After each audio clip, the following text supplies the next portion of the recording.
I remember we tried to do this with me, Ryan, and Dave, and it didn't work out well. But do you have any crazy workplace stories? Oh yeah, no, the day that I got fired, it was a good Oh, one. right. I didn't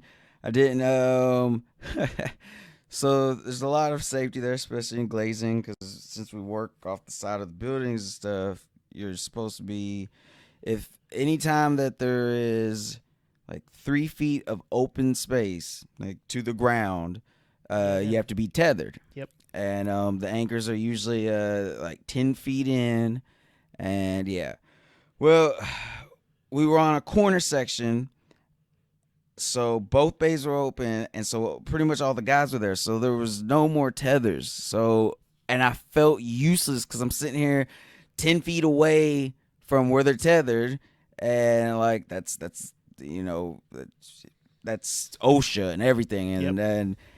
and like somebody needed a tool, and the tool's over here by me, and they didn't want to keep, because once you have two tethers, and so you have to strap off to the structure, the building, before you can untether yourself. And so it's just, it sucks when you have to go back and forth. So I went up in there, and I was kind of in the middle of the building, so I was safe, but not tethered, no harness, all that. And I was helping pull. We were pulling out the studs, the Pulling out struts. yourself. No, the guys. That was like the situation. So that's what I was helping with, like the room, not Yeah. the actual Yeah. outer windows. This was in the room. So well, my actual direct foreman, he gave me like a come here kind of thing. I thought something was like falling, was gonna get me. So I fucking, like a jackrabbit, jumped up, ran along. When I say along, I do mean out the window pretty much. Ran along to get into the other room pretty much, get behind, and then got off to safety, quote unquote. And yeah, that was him telling me that behind me, outside in the rafters, was the safety inspector guy. And not only did I run in the workplace, I ran closer to the fall zone. And yeah, he pretty much yelled, got him. I was supposed to stay put. I did. Yeah, he came up, and pretty much it was a whole political thing. I was actually able to come back Monday, but the subcontractors I was working for was like, "Oh my god, they've already having safety issues because the company themselves are supposed to have their own safety person on Yep. Yep. site, Yep. Yep. and they weren't doing that, and so that was just going to be hell for them. And then my actual contractor, he didn't want to deal with that, and so yeah, that's how I lost my job there. But it was so, it sucked because the people I worked with, I was the newest cat. Like, I mean, just fresh off my OSHA 30, my test, and I mean, these people have been doing it for years, and it sucked because they would look at you and be on you about you not putting in your work or not matching up, but you had all this safety shit. And it honestly, it put me in a rock and a hard spot because I'm not that guy. I'm not that guy that's not gonna work or put my effort in, or just sit here and watch people work. And it really stressed me out because for all intents and purposes, Justin Freeman, I'm a little gullible. So, if I'm gonna get a 40-year-old grown man, and particularly black, I'm not even gonna lie. I got on this because I'm a minority. I'm no lie. This specializes in contracting for minorities. But I was the whitest person on my crew, and so I'm not racist, nothing like that. Well, we got along fine. We got great. But then it got to a point where it was like, oh, this new guy, he ain't putting up, he ain't. And that always is like the quickest way to turn me sour, is fucking telling me something that that ain't my style, that ain't me. And I might procrastinate, but I'm not lazy. Like, I fucking, and so I chose to cut the safety corner on that to try and still work, and it just made it worse. Then they lost the guy, and you know it.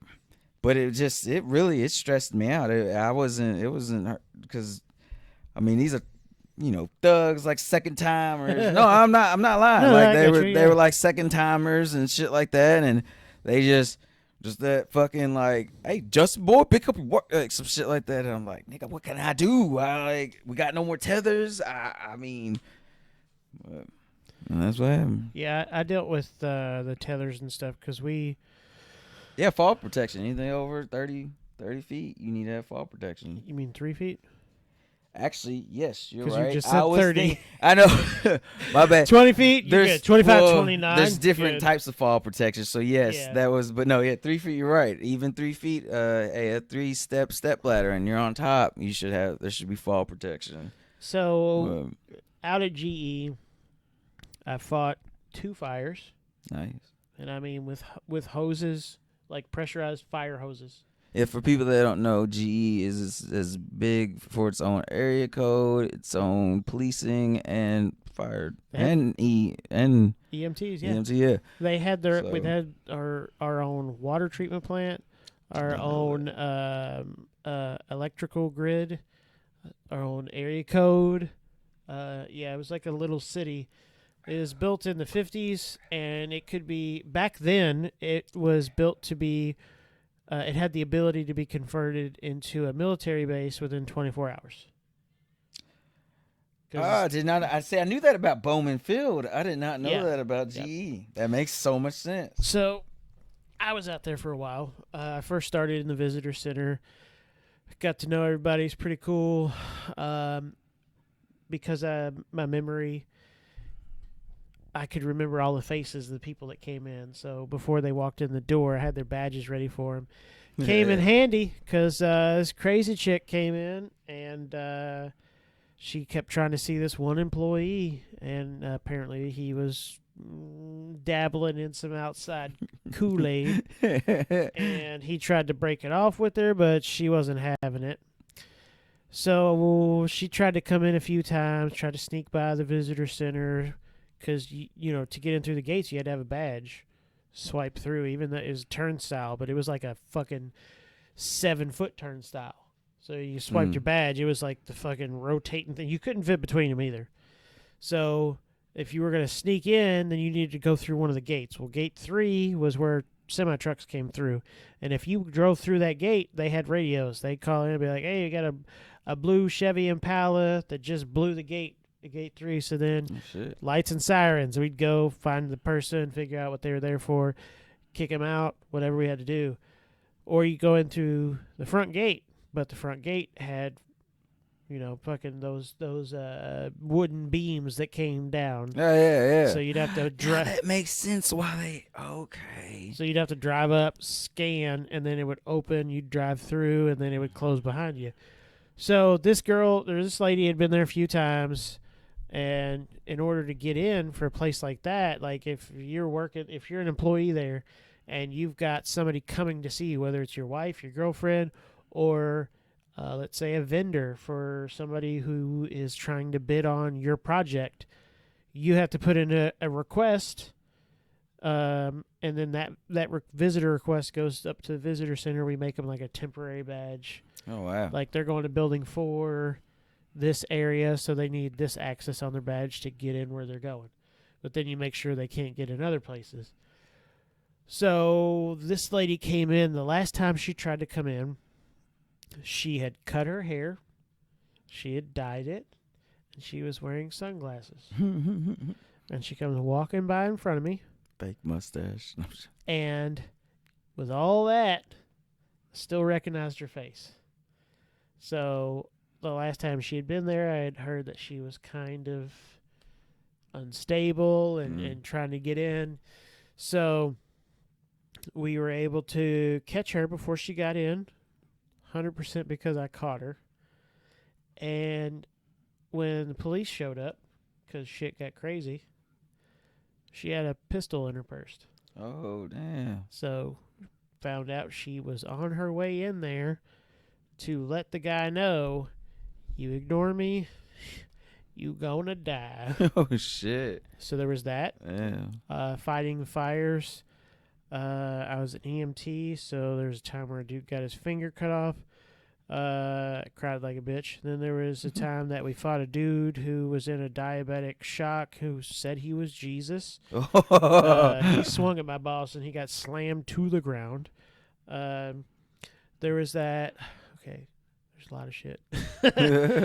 Time that old lady got pulled into the conveyor belt and it broke her xiphoid process, and we had to force her to go to the hospital because it was broken. And the xiphoid process is like got your rib cage, breastplate.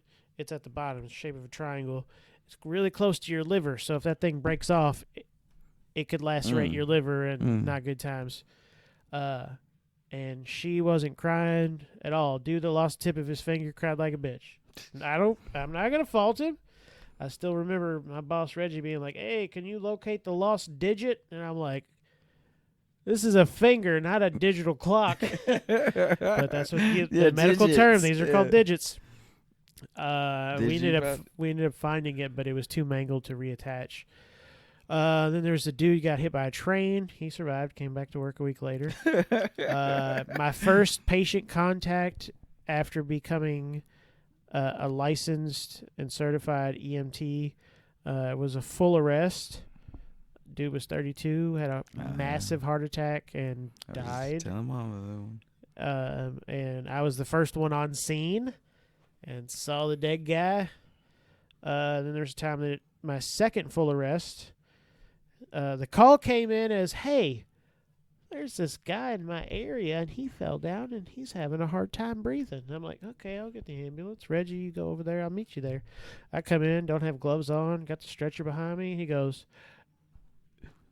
"It's a full arrest." It's like super calm. Full arrest. That means not breathing, no heartbeat.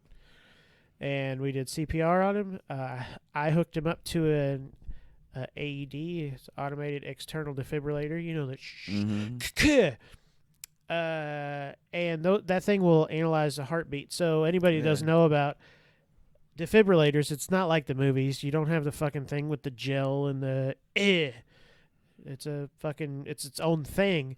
But defibrillators don't shock everything. So like if you have a certain type of heartbeat that's not productive or whatever, it'll analyze and it'll say shock not advised. But if you have something like, holy shit, if you have like VTAC, which is ventricular tachycardia, where the ventricle side of your heart is beating too fast, you get something wrong where the electrical impulses around your heart is just kind of shorting out and you're not getting productive contraction of your heart muscles. What a defibrillator actually does is it stops the heart. Everyone's like, "Oh, bring it back, start the heart." No, actually what it does is it sends an electrical current into the heart. The heart stops, and then if your brain and all that shit's still working, it actually reboots it. So it's the fucking equivalent of unplugging and plugging back in. Got you. So we get there. This dude was pushing a dolly through an office area. Heart attack. Falls, bounces off a printer, and then hits the ground. Hits the ground so hard they bust the back of his head open, so it's bleeding. Head trauma. Heads in the bottom of your feet bleed really bad. So this dude was bleeding everywhere. We get in there, get gloves on, just start doing actual CPR. Get the AED on him. 4 times it said shock not advised. Typically after 3 you call it, but we kept going. And then after the 4th time of it saying it, the 5th time rolled around, it said shock advised. And GE was so big, they call them dispensaries, which is a doctor's office in each of the buildings. Oh, wow. And then in the building 4, they had an actual medical suite, and if necessary, they could perform emergency surgery there. They had nurses and 1 or 2 doctors there. So we had some nurses there, and 5th time rolls around, it says shock advised, and she got so excited that we had gotten this guy to the point of having a shockable arrhythmia instead of pressing the button to shock him, she jumps up and down. Was like, "Oh my god, we did it, we did it." I'm looking at her. I'm looking back at the guy. I'm looking at her. I'm like, "Are you gonna fuck?" So then I just go, "Clear!" Fucking jumps, and dude survived. Oh wow. He was back to work. How long do you think it took before he came back to work? I mean, I don't know if he didn't have any. Oh no, he did have head trauma. 2 weeks. 2 weeks, yeah. Yeah. So typically, when somebody has something like that, when you do CPR, you a lot of times you'll break ribs, or you at least fracture them. Oh yeah. And because of that, sometimes just the violence of it, the heart can swell. Mm. This guy, when he left in the ambulance to leave GE, he was still unconscious, but he was breathing. He had agonal respirations when we got there, which is your brain, after you die oftentimes, your brain will still send signals to your lungs to breathe. Oh, okay. Right? But you can be dead for other reasons, and it's really fucking creepy, man. Yeah, that's called the last breath, right? The last breath, yeah, but it's not actually a yeah. productive breath. It's just your brain First saying time. breathe. So what you'll see them fucking muscles contract And then mouth exhale. open. Yeah. And Yep. yes, you do relax in all areas. That is my very first full-fledged death like that. Big dog. He's a second batch puppies from Max and Maggie. Yeah. And it was the one we were in Key. Dogs have agonal too. We yeah. thought he was gonna beat Parvo, and then it came back around, and that was when I got to witness. Oh man, yeah, just the soul leaving the eyes. And then my poor thing, I was there by myself. I thought he was coming back to life with that breath. Yeah. And then that was the worst sound ever I will fucking ever remember. And then yeah, exactly, that's in that same fucking moment, that relaxing fucking, and then rigor mortis sets up like, oh god. Did you know that whole process? Oh. Did you know it's actually supposed to be pronounced rigor mortis? No, I didn't. Yeah, not to be a dick, but you pronounced it wrong. So yeah, GE. So you had the lady with the gun. You had the fires. We had Joe Biden come out. 13. Had Joe Biden come out as Obama was trying to be reelected. And the president of GE Appliance Park, which is what they call it here in Louisville, was sitting on stage, fucking passed out because it was so hot, and he was wearing a suit, and he fell off the stage directly onto his face. And Joe Biden goes, "Is there a doctor here?" And it's like, no, there's not a doctor here, but there's EMTs. So then we all had to go. So fires, there was a bomb that was found on site, and then the National Guard and the bomb squad from LMPD came out, and they had to detonate the bomb, and then get home later that night and see the news story where they're like, the bomb never made it past gate 3. I'm like, not only did it make it past gate 3, it made it into building 6, and then some bumblefuck found it, walks into maintenance with this fucking pipe bomb in his hand, and he goes, "Hey, is this yours?"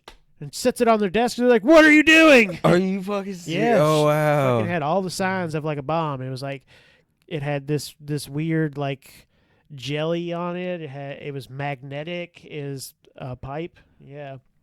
Wow. Holy shit. Yeah. Is this guy's your? Is this guy? And there was we also had ice storms while I was there. Fucking exploding transformers. So many different things. Did I ever tell you that was actually where I was stationed at in the National Guard? Is the base that's right there across the street from GE? If you're familiar with, I don't know if you're familiar with that. It's by the train track side, and it's that street. Yeah. I know what you're talking about. It's a battalion over there. Yeah, that's where I would go when I was on National Guard and shit. My little weekend. Yeah. Warrior stuff. But, so one of the strangest medical calls that I had while I was there was, so we had some office people go across the parking lot over on the Fegenbush, and there was a warehouse there, and I think they were trying to do a mock-up of like how they were like, oh, this is gonna be a Six Sigma Lean process. Yeah, you haven't heard that in a while, have you? So we're gonna have our administrators come over here, and they're gonna set up how the production line roughly will work and how you'll move things, blah blah blah. And this dude was standing on the ground, and a forklift was picking up a dishwasher from, no joke, about 20 feet up, and it fell onto that guy. He survived. Wow. But yeah, he got pinned under it, and I remember getting the call to, hey, we need you to go over. So we had to leave GE, go out on Fern Valley, up to Fegenbush. So I was in the ambulance driving like lights and sirens and shit. So that was pretty cool. But yeah, I had a bunch of shit that happened there. And then of course, when I was in animal control, responded to a guy that had died in his house, and then after about a week, nobody coming to check on him. Oh yeah. His dogs ate his face off because they had ran out of dog food, and I was the one that was there to take the dogs into custody and do what we had to do with them. And they were gray, but their fucking heads and faces all the way back to their front shoulders was just red and pink. Then there was a time when I got a call for a guy who got shot and killed downtown, and I roll up, and then there's police tape, and then of course the whole neighborhood's there, and it's pouring down rain. Oh wow. And I get walked up, and it's like, hey, when you get up here, don't touch this, don't touch that, blah blah blah. Walk up, and there's a fucking gazebo, and under the gazebo is a dead body, dude just laying on his back. And I remember thinking like, now, that it's an investigation because he got shot, so they got to preserve the crime scene. But, like, I just remember feeling like dude deserved more respect than that. But at the same time, it is what it is because they're trying to figure out who shot him. Right. So I remember walking up, and they're like, stand right here. And I got this giant, I got my catch pole. I have no idea what's going on. No umbrella, just fucking pouring down rain. And I'm looking at this guy. I'm standing on the sidewalk going up to his porch, and it's just weird because I'm like, earlier today, this guy was alive. And he's just laying there, and he's fucking, stiff. You see the gunshot wound. He's not even bleeding. Oh, wow. So they were like, all right, walk up these stairs. And they had some the little tent things. I don't know what I can't remember what they call them. Basically, it was evidence markers. Yeah, I got you. Yeah, that was on the ground. Yeah. So they were like, don't step on anything and ruin that evidence. So I get to the door, and they're like, we need you to go in. We need you to get these dogs. And one was a full-blooded Akita. Oh, wow. And he was huge. And then there was like a Chihuahua and like another small like Yorkie. And I remember they were right there at the door. And I'm like, all right, I'm going in. So I like open the door, got my catch pole, get ready to go in, and they fucking take off upstairs. I remember looking, going, do you guys want me to follow him? Did y'all secure this house? Like, so then they were like, wait, we don't know if we want you to go in because crime scene. So I'm just standing there, and I'm looking down, and there's drugs on the ground, like right there, and they couldn't figure out if it's prescription pills or whatever. And there's other stuff. So I'm just standing there again in the rain, and then eventually they were like, the family's going to come take the dogs into custody, and that's what ended up happening. But yeah, that was fun. Chased pigs, chased cows, horses, rams. And of course there was the time when the crazy lady injured my shoulder. But, shit happens. Crazy stories. How many years was you animal control? Like actual making calls? Well, I started in 2012. I think I started animal control 2014. Wow. And I left in 2018. Damn, yeah, shit. Yeah. I'm trying to think. I was like, man, yeah, there was multiple occasions that you stopped by in the truck. Yeah. I was at the apartment. Yeah, it's weird what people will do when you have a badge and remember I had a gun and baton Oh and shit, pepper spray yeah, and all yeah, that. yeah. He was fully. It does weird things to some people. They have preconceived notions about what's going to go down. I remember I was talking to this talking to this guy, and he was just not having my presence there. No, really. So I was trying to get him to come out and talk to me, and it was about his dogs. And he was just standing with the door cracked open. And I was like, "Can you come out and talk to me?" He was like, "No, I'm good." And I was like, "Yeah, I don't feel comfortable because I can't see your hands. I don't know what you got behind that. Can you just open the door and step out and talk to me and we get this over with?" And he was like, "No, I'm good." I'm like, "I'm not good. So come out and talk to me." So he comes out and we're talking. I tell him why I'm there. Like, "Oh, we got reports of this, reports of that." And I remember I turned, so like he's off to my right, and I've turned and I'm like gesturing towards the back of the yard, like, "Hey, things are things and stuff is stuff back here, right?" Yeah. And I asked him a question. I can't remember exactly what it was. It was like a nothing question. It was like, yeah, so this is like this typically, dog is in the house, but like at night you let him out over here, and if they stay out over the night, there's a dog house, right? And I'm just like pointing, right? I'm pointing over in a thatwardly direction. And then he says, "What if I slap the fuck out of you?" Oh. And I remember being like, "Say what now?" And he said it again. He said, "You heard me, cracker. What if I slap the fuck out of you?" And without even thinking, my response was, "I don't know how you think this is going to go down, but it ain't going to go the way you think it will." And then he stopped, and that was it. And I can't remember who I was talking to. It was one of my coworkers like that night. They were like, "Really? How do you react?" I was like, "I honestly didn't feel like I was being intimidating. It's just for some reason that was just like he prodded and that's what I said." Yeah. And then it was it. And I had other dudes come out and just fucking clapping their hands. It was like, "You're not taking my fucking dog." And I'm like, first off, I'm Jake. I'm Officer Claxton. I don't, like I'm not here to take your dog away. I just back and forth, and then finally I just get pissed off. I go, "You know what? If I want to take your dog, I'm fucking taking it. So shut the fuck up." Then I had one guy was like, "I know my rights. I know your director." At the time, we didn't have a director. We had an assistant director.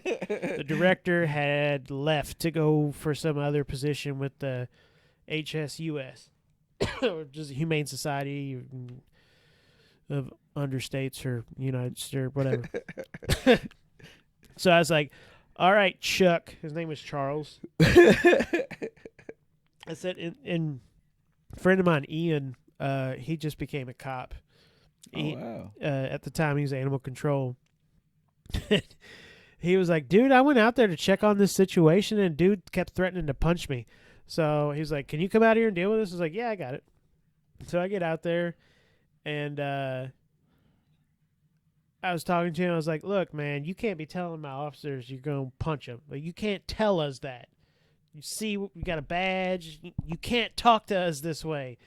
He was like, "You send that guy out here again, I am going to punch him." And the dude was like 5'3", had little man syndrome. And I was like, "Would you just calm down, Chuck?" He's like, "My name's Charles." And I was like, "Whatever. Just stop it, Chuck."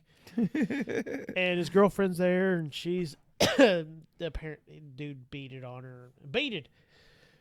So then he was like, "I know my fucking rights, and I know your director. I don't have to put up with this shit." And I said, "Chuck, I'll tell you what. I'll make you a deal. If you can tell me who our director is, I'll walk away right now, and I'll drop all the charges." He's like, "I don't need to tell you who your director is. You know who the director is." And I was like, "We don't have a fucking director, so shut it." That one sucked, though. So I had been out. They lived on St. Xavier, so it was like a block or two over on like South 28th Street in Portland. Yeah. And they used to live in this house, but they got evicted. But then they left the dogs in the yard. The grass was like 5 feet tall. Oh, yeah. Yeah, there's not any kind of secure. I get out there, and one dog was in the yard, technically secured, even though they didn't live there, but I didn't see it loose. And then the other dog was across the street in someone else's yard. Now, any lawyer would say, you saw it in the yard across the street, but it was outside with the owner of the house in a fenced-in yard. So technically, not loose. Gotcha. I would have had to have proven that the dog was in an area that it didn't have permission to be on. Okay. So I was like, I can't really prove, blah, blah, blah. So I give the dog back for those reasons. This was right around my birthday, too. And I get a call the next day from neighbors that I had maintained a relationship with, like a friendship with. And they were like, dog's dead. So I'd given the dog back, told them about all the things they needed to do, ways for it to be legal. And they were staying at a house that they didn't have permission to have the dogs, but I didn't know this. Nobody told me this while I was there. So they're like, we'll just take the dog and put it in the minivan overnight. In the middle of summer, like in June. Oh, it's too hot? We'll roll down the windows. How you going to keep the dog in? We'll keep a leash on it. We'll tie the leash to the gear shifter. Dog was like, fuck this shit, I'm out. Jumps out the window, hangs itself. Strangles to death. Ian goes out there the next day because he was assigned to that area and got reports that this dog was dead and tried to figure it out. They wouldn't respond to him, so then I got called from another part of town, come out. And I remember it was so easy because I was talking to a lady. I was like, what's going on? She's like, oh, I don't know. Everything's fine. And I was like, look, just cut the bullshit and tell me the truth. And then she was like, yeah, dog died. Told me what happened. Got out there. They gave me the dog's body. I sent it down to University of Kentucky for it's not called the animal version of autopsy. It's not called autopsy, but it's that's what they do. And they can go in and to determine cause of death. So I ended up getting that, and she had to go to court and had charges pressed against her, but From who? from me. Okay. Yeah. So yeah, I had a few of those. I remember do you remember Ebenetia Dobbins? Yeah. So this different call is right off Poplar Level Road. Or Newburgh. It was Newburgh. Out at this apartment complex, and this dog had been left out on a balcony for weeks in the middle of summer. Like a wooden balcony, 3rd floor. It shit and piss up there, and they didn't put food and water out, and it died. Heat stroke kind of thing. I remember I was out there trying to investigate what was going on. Fucking Ebenetia Dobbins comes in. She was living in that place. I was like, oh, fuck, shit. Somebody I went to high school with. That one, I was able to get the body, send it down for a necropsy. That's what it is. And ended up pressing charges on that lady.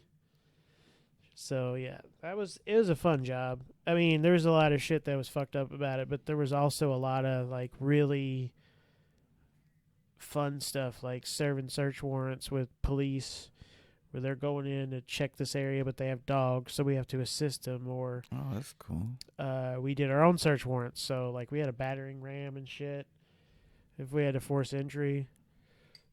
Never really got to do that. Came close, but also I've been in some really nasty houses. Yeah. I was in 2 trailers, and between these 2 trailers, single wide trailers, there were 73 cats in them. Oh my Lord. And you know those old man grabbers where you squeeze the handle, and I was catching them with those. And I'll never forget flipping this mattress over, and it was like cat popcorn flipped it over, and they were just, and then one jumped through the window there was a screen. They jumped through the screen and left like a cat-shaped hole, like a fucking cartoon. Damn it, man. Did y'all manage to? So did y'all capture 73 cats, or that's just? Well, that one got away. I think 2 of them died. Like, so there were so many of them that you have to come back to verify. Obviously, the one that got out, and then there were.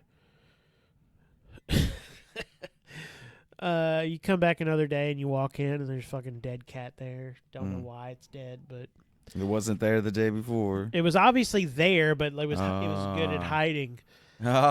Dude, you don't know how fucking scary. It's not scary, but it is scary. So like you've been catching these cats all day, and the house is so contaminated that your own safety regulations only allow you to be in there in 15-minute stints. Oh wow! So you're in 15, you're out for like 10 or 15. Yeah, and you're out. You're in, you're out.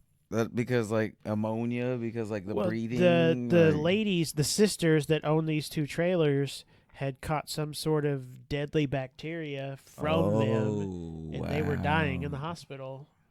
So they had to sign them over to us. Yeah, so they died.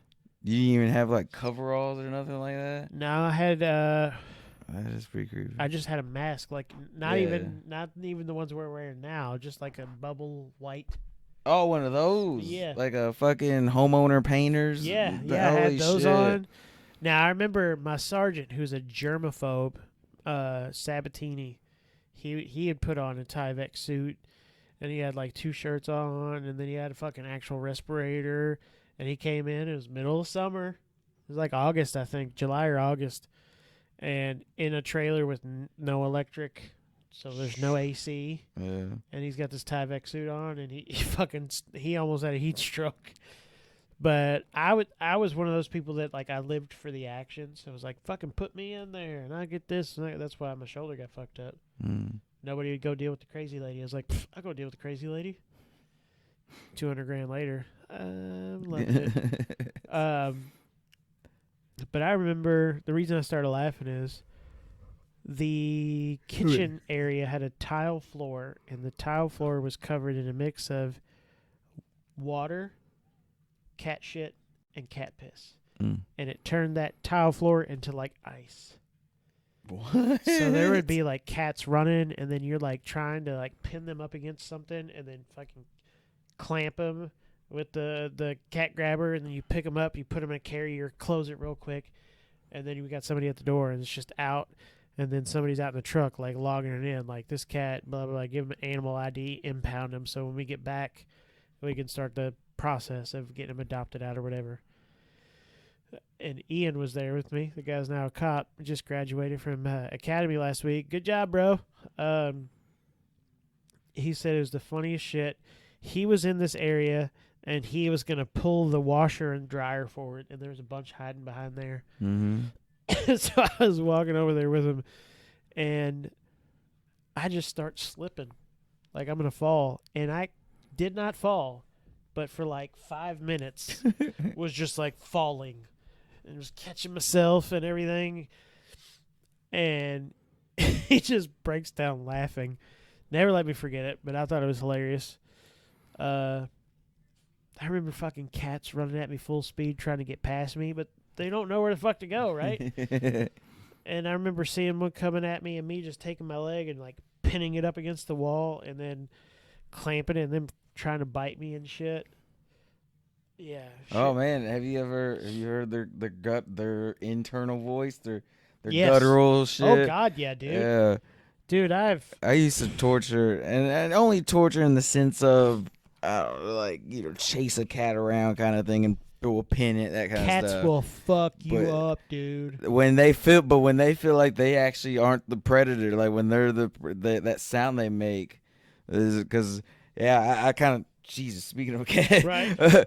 It was like a shark fin. Oh, when I like defeated this one, so like it was like this motherfucker won't stop chasing me. That's all it did. It did that sound, and I was like, it terrified me. It was like I could see it being its last resort kind of thing, because that sound was like exorcism and shit. Yep. And fucking they get bucked too. Yes. Wow, wow, wow, wow, wow, wow. They're like fucking Yes.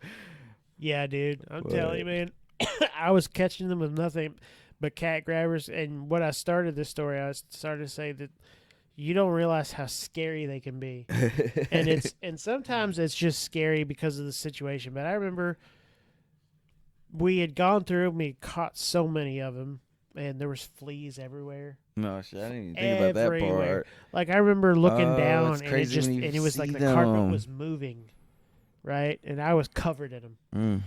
But I was still doing my job. I was like, "There's my shit." I wish I could still do it, but my lieutenant sends me back in. It was like, "Hey, just go do a quick check of like all the areas that you've seen them, and then if you don't see anything else, or if you do catch them, and and then we'll roll out, and then tomorrow we'll come back and we'll hit the second trailer." So I'm like, okay. So I'm just going through. And I bent down in the bathroom. Now these ladies were using both. There's 2 bathrooms in these trailers, and both bathtubs were litter boxes. Oh wow! Now here in our extra bathroom we have a litter box in there, but I don't mean they had a litter box in there. I mean it was full of litter. Oh wow! And shit, and just like full to the top, used litter. It was so bad. So I walk in, and it's just like methodical. Like, all right, there's a door here. Clear. It's almost like tactically, right? But like, I don't have a rifle. Like, I'm just walking in, like cat grabbers. I'm like, all right, nothing here, nothing here. Close the door. Like, close the door. This one's done. Move to this one. And I remember moving into the same bedroom where I said it was like cat popcorn, where the mattress was. I walk into the bathroom, nothing in there. Lean down. Open up the cabinet door. There's one cat sitting there. We make eye contact, and he leaps at my face. Fucking comes out making a noise, and I fucking ducked, and it went over my shoulder. Couldn't catch him. And then when I came back, like the next day, that was the one that was there dead. So I don't know why it died, but yeah. There is that. I remember the day that I got sworn in, because again we had to swear an oath to uphold the Constitution of the United States. Oh, you be serious? Yeah, we had to uphold the Constitution of the United States. We had to uphold the Constitution of the Commonwealth, and we had to swear under oath that we were not going to take part in a duel. Not lying. It was actually in there. It's like, you're not going to take part in a duel now or anytime in the future? All right. You're now. Here's your badge. But that same day, we were dealing with this guy. It's weird. The first day, I get sworn in is the day we were executing my first search warrant. Not my search warrant, but okay. And we get there, and there's this guy, and I'm like, hey, we need to go up, and I know Zoe's right here. It's the dog, but we need to see the conditions that Zoe's living in from Officer Ferris. And he's like, "Oh, I can't get into the apartment. Like, it's your apartment, though, right?" He's like, "Yeah, my girlfriend's got the key." I'm like, "Where's your girlfriend at?" "Oh, she's at work." "Where's she work at?" "Hooters." Bro, you don't have any kind of girlfriend that works at Hooters unless she's the bus boy. So I'm like, okay. And the guy that was training me then was Sergeant Sabatini, same guy from the cat trailers. Oh, gotcha. And Mark is pussyfooting. He's being real fucking soft. And I had just gotten my badge. I had just fucking sworn in. I'm official. Oh, gotcha. And I don't have time for this bullshit. We got this old golden retriever who's really sick. And We need to figure out why she's sick. Are you feeding her the wrong food? Is your apartment in disarray? Something ain't right. We need to find out. So we keep going back and forth. Now, we were second shift, so when we came on duty, our lieutenant and 2 other units went out with us to help us do this search warrant. Mm. Mark waved them off. Was like, nah, we're good. You guys can go. We'll figure it out. Well, fucking long story short, we've been there trying to talk with him. He's just like, I can't get into the apartment. I don't have a key. Okay, where's your wife or where's your girlfriend work? We'll go up there and we'll talk to her. And maybe we can get a key from her. Maybe you can go up there. So I remember I get in the truck and I was like, Mark, you know good and well he don't have a fucking girlfriend that works at Hooters. He's like, oh, let me call Lieutenant Hamilton. I was like, calls Adam. Adam's like, this is why I went out there with you. Like, because of this scenario. Dude kept giving us a runaround. And then Sabatini, or my lieutenant was like, all right, look, tell him this. And then if he doesn't let you in, then we'll call LMPD to back you guys up. So it's like, all right. So we go up, we walk up, talk to the guy. His name was Charlie Day. Wait, what? Yeah. Fucking Charlie Day. dude from Yep. Sunny in Philadelphia. Yep. Well, That's Hot why I Bosses remember and, it. Yeah. So we get out, and I remember Mark talking to him, and Mark was like, yeah, we need to get in there, and, he's just being real fucking aloof. And I'm like, nah, man. Nah. I was like, let this motherfucker know. We've already been to a judge. A judge has given us a piece of paper that says if I have to, I can go kick your front door in and walk in there. I got my walk-in papers, bro. Let him know. Mark wouldn't do it. Oh, yeah. Mark calls the lieutenant again. Lieutenant's like, again, that's why I was out there, blah, blah, blah, blah, blah. Tell him. We're recording. It'll be quick. Well, finish your thing. Lieutenant's like, tell him we have a search warrant. So then Mark says, hey, did you ever get talking to the girlfriend? He's like, nah. He's like, all right, look, we need to get in there. We need to see. He's like, well, if I don't get a key, how are you guys going to get in?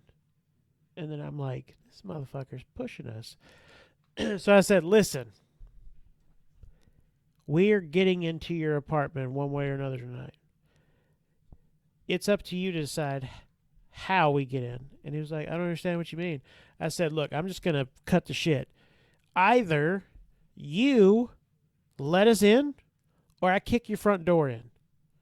He goes, you guys, I don't know if you guys can do that. I mean, I'm not trying to be confrontational, but I mean, you guys just can't do that. And I looked at Mark and I just put my hand out, handed it to me. I said, here's a search warrant. You have 1 hour. Either you open that door or I'm opening that door.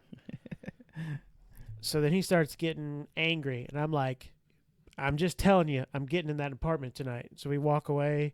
Mark calls Lieutenant back. Lieutenant's just like, call police. Call LMPD to come out and go search. Just go force entry. So he's like, we're not even giving him the hour. Oh, shit. So LMPD comes out, fucking 3 cars deep. We're talking to him. First thing, so we're letting LMPD know. So now he sees LMPD's there. So he's like, this ain't going my way. I'm going to come down here. He starts walking up. LMPD's like, let me see your hands, man. He's got his hands in his pocket. Let me see your hand. He wouldn't take his hands out of his pockets. So the next thing you know, he's got guns pointed at him. And they're fucking like arm barring him and stuff. Damn. So we go up there. And dude had the key to the apartment the whole time. Shocker. Walk in there, and it was disgusting. I wish I could show you the pictures. I still remember him. There was cobwebs in his kitchen that were so thick, I thought they were curtains. No shit. Yeah, and then there was shit in this one room this deep from wall to wall. No joke. Literal shit. Literal dog shit. It was dog shit. Oh, wow. And then I remember getting pissed off, and LMPD was up there with us, and I turned and looked at him, and I said, Charlie, normally, when I see people having their dogs in terrible conditions, I look at them and go, how would you like to live? Would you like to live in this situation and drink water that has algae in it and blah, blah, blah? I can't even say that shit to you because you're living in this shit. It's fucking ridiculous. So then I just like looking around and realized that LMPD had left. My sergeant had left. And it was just me and him. And I'm just fucking laying it down, right? We ended up taking the dog. Walked downstairs. And he was like, yeah, a couple of the officers were asking why you were such a hard ass. And I was like, say what? And he was like, yeah, I told them you got sworn in today. And they were like, and he's already like this. I'm like, yeah, it's fucked up. I mean, this dog was dying because the conditions it was in. Oh, I got you. And then when we ended up taking it, I just happened to be in dispatch. And the officer who was like the lead investigator, he kept calling and was calling dispatch. And she was like, can you call him back? She's like, I want you to deal with it because I heard how you handled him last time. So I called him up and we're talking. He's like, oh, my neighbors are going to take the dog, or my brother said he would help. So he's basically trying to like finagle his way to get. And I remember my exact words. I was like, Charlie, I'm going to make this clear, right? I got your attention. There is no way that I'm giving you your dog back. Your friends aren't getting the dog. Your brother's not getting the dog. Nobody that knows you will ever have Zoe. And he starts going off about my lawyer. I was like, look, I've given you your answer. Dog's not yours anymore. Shit's done. Have a nice day. Fucking hung up on him. And that was the time I messed with Charlie Day. It was not sunny in Philadelphia that day. But, you know. Yeah, man. All right, ladies and gentlemen, boys and girls, children of all ages. It's been almost 3-hour ride. It's like seeing the Titanic. Yep. One time. That's what your mom said about my dick. It's like It is one now time. 5:08 in the AM. I don't know where he's getting this time. Oh, there's a time thing there. There's a time thing. It's called clock. Hang on, let me check. 5:08. That motherfucker. All right, so I know Justin has something he wants to say to send it off, but I will. No. It's just I want to say it after you say it. That's what I'm saying. I'm gonna say my thing. So He's gonna just say his Yeah, thing. you say. I'm gonna do my thing. Thing. Real quick, yep. So the format's a little bit different. Dave is still involved. We're not doing the live shows anymore for reasons. These are going to be going to YouTube or whatever. But so yeah, shit's still shit. Fuck, still fuck. I appreciate all the support we've gotten. And I know it's been a little while, and a lot of that's been my health issues, but we are back. We're better than ever. We got this guy over here. So my sign off, just remember, everybody, thanks for watching the show. Remember to always be brave, be kind, and be compassionate. Seacrest out. Remember, let the good times roll, just in case God doesn't show. Gay!